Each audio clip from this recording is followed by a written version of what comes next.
What happens when a corrupt police officer tries to frame an innocent black man, only to have his lies exposed in the most shocking way? Malcolm Hayes was just another man trying to live his life.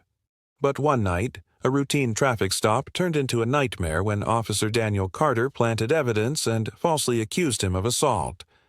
With the system stacked against him, Malcolm faced years in prison, until one piece of evidence changed everything. But when the truth comes out, the courtroom is left in stunned silence. And Carter's fate? No one saw it coming. Stay tuned, because this is one battle for justice you don't want to miss. Before we continue, make sure to like the video and subscribe the channel so the community can grow, and we can bring you more stories like this. Now, let's get into it. The courtroom was eerily silent, save for the occasional rustling of papers and the faint hum of the air conditioning. Every eye in the room was fixed on Officer Daniel Carter, a decorated police officer who now sat on the witness stand, his face impassive, but his hands betraying him with a slight tremble. Across from him, defense attorney Jordan Wells adjusted his tie, his expression unreadable. He had spent weeks preparing for this moment, unearthing every piece of evidence, scrutinizing every detail, waiting for the perfect opportunity to expose the lie that had nearly destroyed an innocent man's life. At the defendant's table sat Malcolm Hayes, a 32-year-old black man whose once bright future had been derailed by a single night's encounter with Officer Carter. He had been accused of assaulting a police officer, resisting arrest, and possession of an illegal firearm. The evidence against him had seemed overwhelming, until now. Wells approached the witness stand, his voice calm but firm. "Officer Carter, let's go back to the night of May 17th. You testified that my client assaulted you after you pulled him over for a broken taillight. Is that correct?" "Yes," Carter said, nodding. "He became aggressive, refused to comply, and when I attempted to place him under arrest, he attacked me." "And you're absolutely certain about that?" Wells asked, his gaze unwavering. Carter hesitated for a fraction of a second. "Yes." Wells turned to the jury.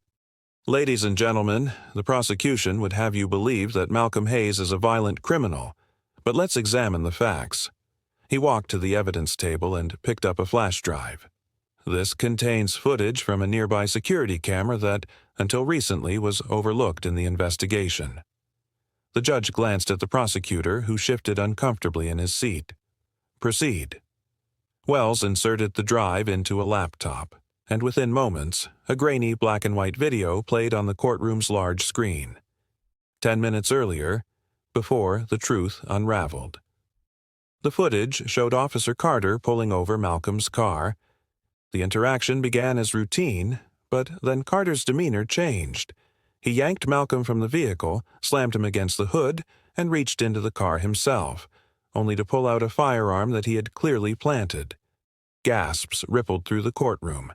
The video continued, showing Carter striking Malcolm first, then calling for backup with a fabricated report of an attack. Back in the present, Carter's face drained of color. Beads of sweat formed on his forehead as whispers filled the courtroom. The jury exchanged looks of disbelief. The judge's gavel struck the desk, demanding order. Wells turned back to Carter. "Officer Carter, do you still stand by your statement that Malcolm Hayes assaulted you?" Silence. Then Carter's fingers gripped the edge of the witness stand. His mouth opened, but no words came out. 5 seconds passed. 10. And then he did something no one expected. He laughed, a hollow, humorless chuckle that sent a chill down everyone's spine. The tension in the courtroom was suffocating.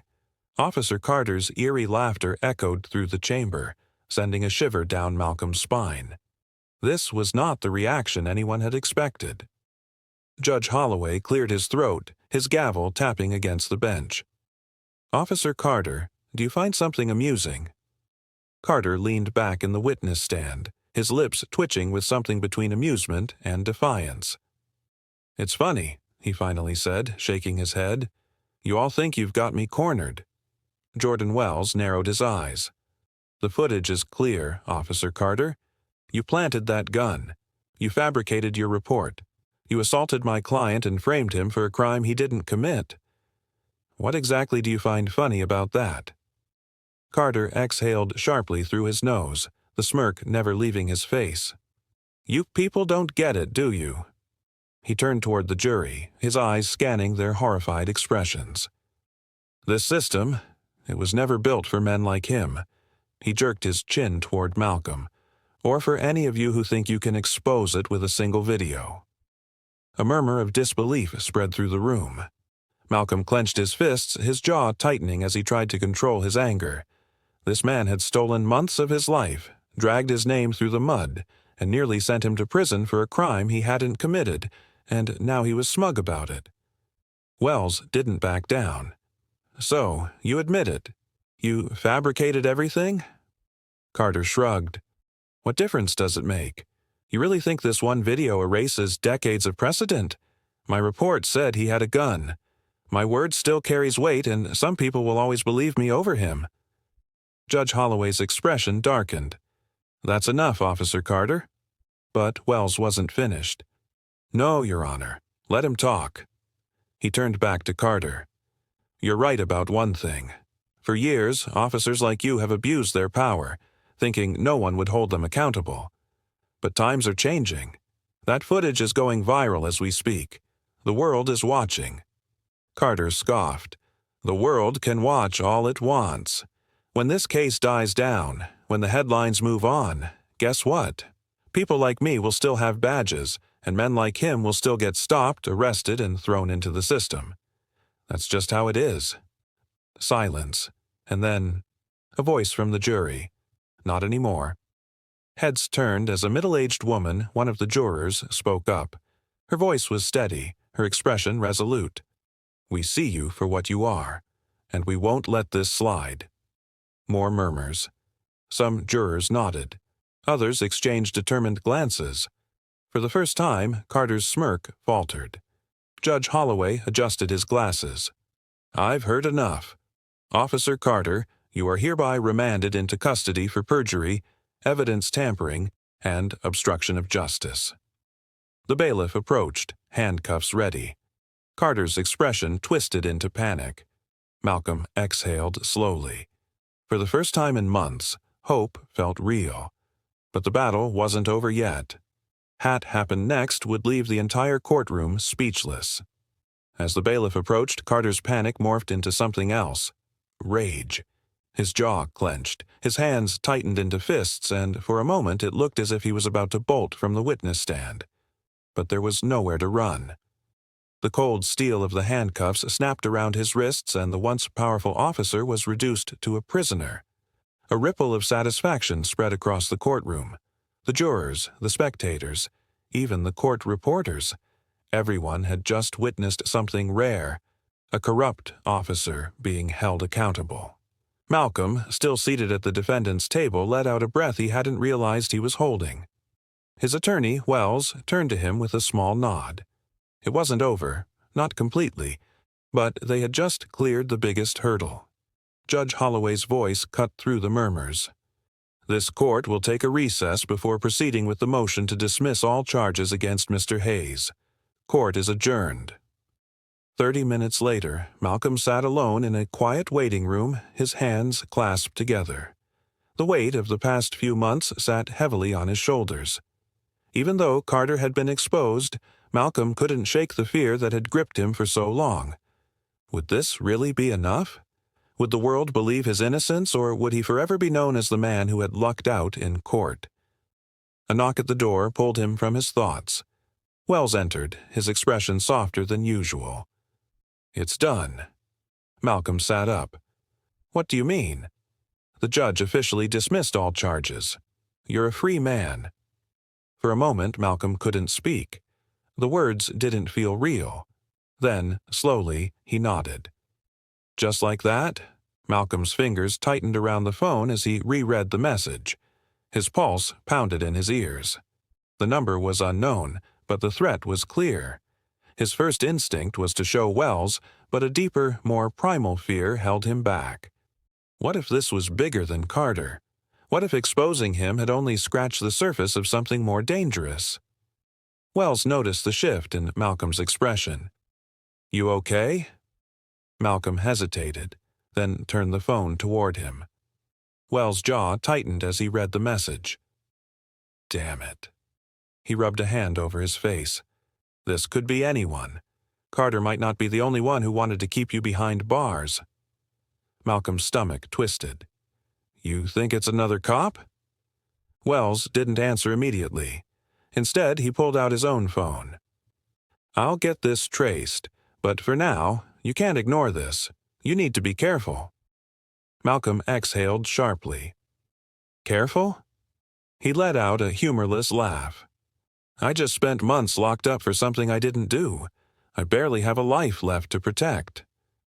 Wells placed a hand on his shoulder. You do now. And we're not letting anyone take it from you again. 2 days later, the case had made national news. The footage of Carter planting the gun and assaulting Malcolm was everywhere. Protesters had gathered outside the courthouse demanding deeper investigations into the police force. Malcolm, however, stayed inside. He hadn't left his apartment since the verdict. He wanted to feel safe again, but the message wouldn't let him. His mother, Cynthia, sat across from him, worry etched into her face. You need to get out, Malcolm. You can't let fear trap you. He sighed, leaning back against the couch. You don't get it, Ma. This isn't over. If they wanted me in prison that badly, what do you think they'll do now? Cynthia's expression hardened. Then we fight back. A knock on the door made them both jump. Malcolm's heart slammed against his ribs. Cynthia placed a protective hand on his arm, but he gently moved past her and peered through the peephole. Wells. Malcolm exhaled and opened the door. You could have called. I did, 5 times. Wells stepped inside, lowering his voice. We traced the number. Malcolm shut the door. And? Wells's face was grim. It was a burner phone, no registered name, no way to track the user. But we did find something else. He pulled out a manila folder and set it on the table. Carter wasn't acting alone. There are at least 3 other officers connected to falsified reports and planted evidence in past cases.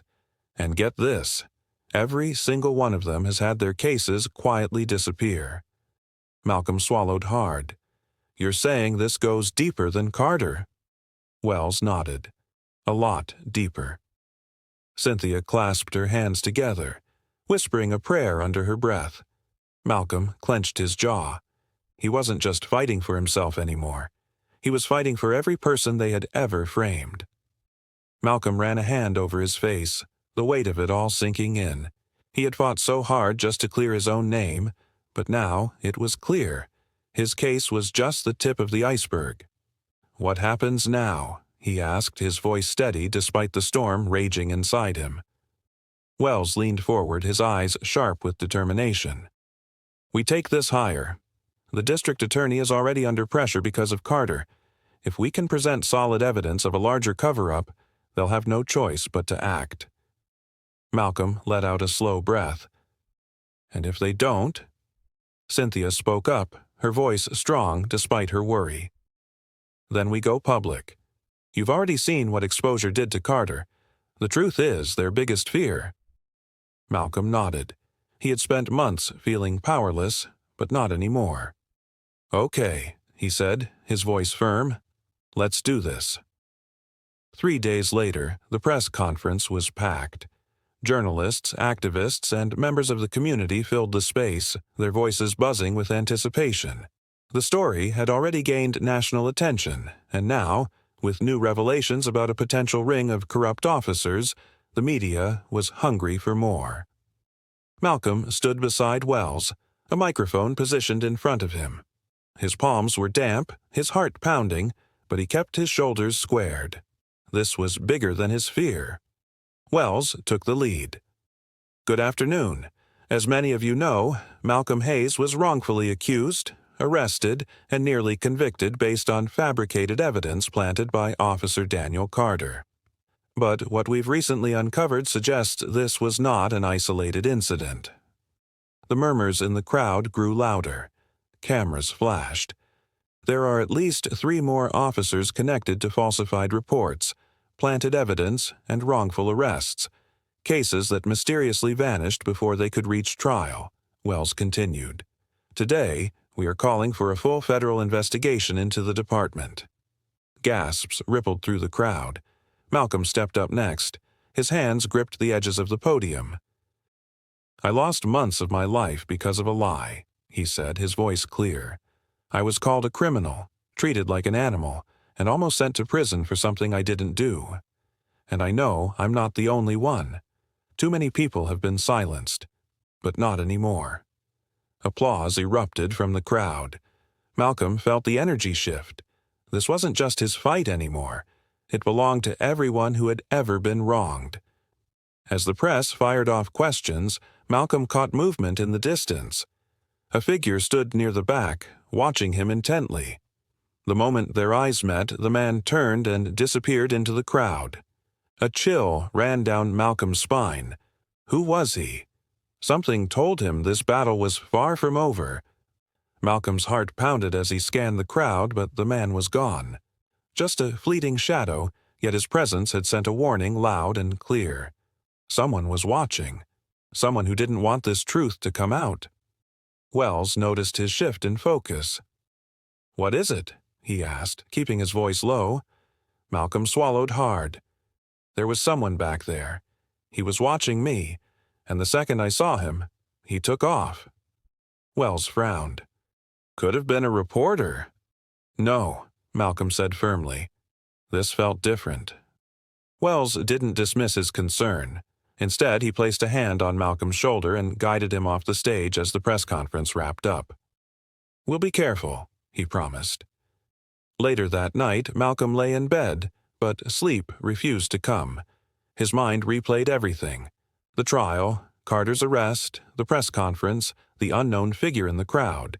His phone vibrated on the nightstand. A new message. "Back off while you still can." A cold shiver ran down his spine. This wasn't paranoia. This was real. He sat up, his fingers tightening around the phone. Every instinct told him to delete the message, to pretend it didn't happen. But that was the old Malcolm, the one who let fear dictate his life. Not anymore. Instead, he forwarded the message to Wells with a simple note. "We need to talk." The next morning, Wells arrived at Malcolm's apartment early, his expression tense. He had already sent the threatening message to the authorities, but they both knew that wouldn't be enough. "This isn't random," Wells said, pacing the room. "Whoever sent that message isn't just some troll. They're trying to scare you into silence." Malcolm clenched his jaw. "It's not working." "Good," Wells said, "because we just got a break. A whistleblower came forward late last night. An officer." Malcolm sat up. "An officer?" Wells nodded. "He's willing to talk, but only in private. Says there's a lot more going on than we even know." A nervous energy settled between them. Malcolm knew this was big, possibly the most dangerous move they had made so far. "Where do we meet him?" Malcolm asked. Wells hesitated. He picked the location, an old diner on the outskirts of town. "He says we need to come alone." A lump formed in Malcolm's throat. "That sounds like a setup." "Maybe," Wells admitted. "But if he's legit, this could be the evidence we need to blow this whole thing wide open." Malcolm exhaled sharply. He had a choice. Walk away and hope the truth came out another way, or take the risk and face it head on. He already knew his answer. "Let's go," he said. But deep down, he couldn't shake the feeling that they were walking straight into danger. 3 hours later, Malcolm and Wells sat in Wells' car outside the rundown diner, its neon sign flickering weakly against the gray afternoon sky. The parking lot was nearly empty, save for an old pickup truck parked at the far end. Malcolm's gut twisted. "This feels wrong." Wells checked his watch. "If anything seems off, we leave." Malcolm nodded, but the unease didn't fade. They stepped out of the car and pushed through the creaky diner door. The inside smelled of old coffee and burnt toast. A tired-looking waitress barely glanced at them before returning to the counter. In the back booth, a man sat with a cup of coffee, his eyes flicking toward them the moment they entered. He was middle-aged, balding, and wore a faded police jacket. Wells led the way. "Officer Reynolds?" The man nodded, but kept his gaze low. His hands gripped the coffee cup so tightly his knuckles turned white. Malcolm slid into the booth across from him. "You said you had information." Reynolds exhaled slowly, glancing around the diner. "I shouldn't be here," he muttered. "They're watching everyone." "Who?" Wells pressed. Reynolds hesitated. "It's not just Carter," he whispered. "It's bigger. This has been going on for years. Certain officers, they plant evidence, falsify reports, make cases disappear. It's a cycle." Malcolm leaned forward. "How many cases?" Reynolds' face was pale. "Dozens, maybe more, and it goes up the chain. Higher than you think." Wells's jaw tightened. "Names. We need names." Reynolds rubbed his face, his breathing shallow. "I don't." The diner door swung open. A man in a dark jacket stepped inside, his sharp eyes sweeping the room. Reynolds froze. His entire body went rigid. Malcolm felt his pulse spike. "Reynolds, who is that?" Reynolds' hands shook. "I can't do this," he muttered. "I shouldn't have come." He shoved out of the booth, coffee spilling as he stumbled toward the back exit. "Reynolds," Wells called, but the officer was already gone, disappearing through the kitchen. The man in the dark jacket turned toward them, his gaze cold, assessing. Then he pulled out his phone and murmured something into it before heading back out the door. Malcolm's stomach twisted. "This is bad," he whispered. Wells didn't argue. He was already pulling cash from his wallet and tossing it onto the table. "We need to leave, now." 10 minutes later, back in the car, Malcolm gripped the armrest. "What the hell just happened?" Wells clenched his jaw. "We scared him, and someone was watching him." Malcolm exhaled sharply. "So now what?" Wells' hands tightened around the wheel. "We find Reynolds before they do." But deep down, they both knew. Whoever was pulling the strings wasn't going to let Reynolds talk, and time was running out. 2 hours later, Malcolm and Wells sat in the car outside a dingy motel on the outskirts of town. The neon vacancy sign buzzed weakly, casting a sickly red glow over the cracked pavement. Reynolds had sent them a single text message, "Room 214. Come alone." "This feels like a trap," Malcolm muttered. Wells nodded. "It probably is." But they had come too far to back down now. They stepped out of the car and made their way up the creaky metal staircase. Every step felt like a countdown to something inevitable. Wells knocked lightly on the door. Silence. Then, shuffling sounds inside. A deadbolt sliding back. The door cracked open just enough for them to see Reynolds' sweat-drenched face. His eyes darted past them, scanning the lot before he yanked them inside and bolted the door again. "We don't have much time," Reynolds rasped. His hands trembled as he shoved a USB drive into Wells' palm. "This has everything. Case files, body cam footage they tried to erase, internal emails." Malcolm's breath caught.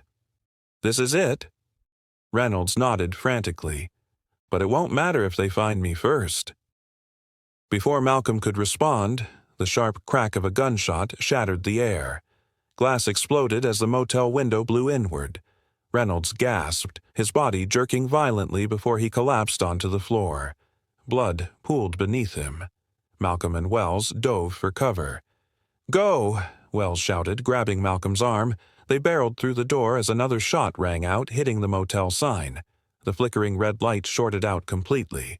They sprinted down the stairs, Malcolm's pulse roaring in his ears. A black SUV screeched into the lot, tires skidding. The doors flung open, figures in dark clothing emerging. "We're sitting ducks," Malcolm panted. Wells yanked open the car door. "Get in." Malcolm barely had time to slam his door shut before Wells floored it. The tires screeched as they peeled out onto the highway. A quick glance in the side mirror showed the SUV giving chase. "They're coming!"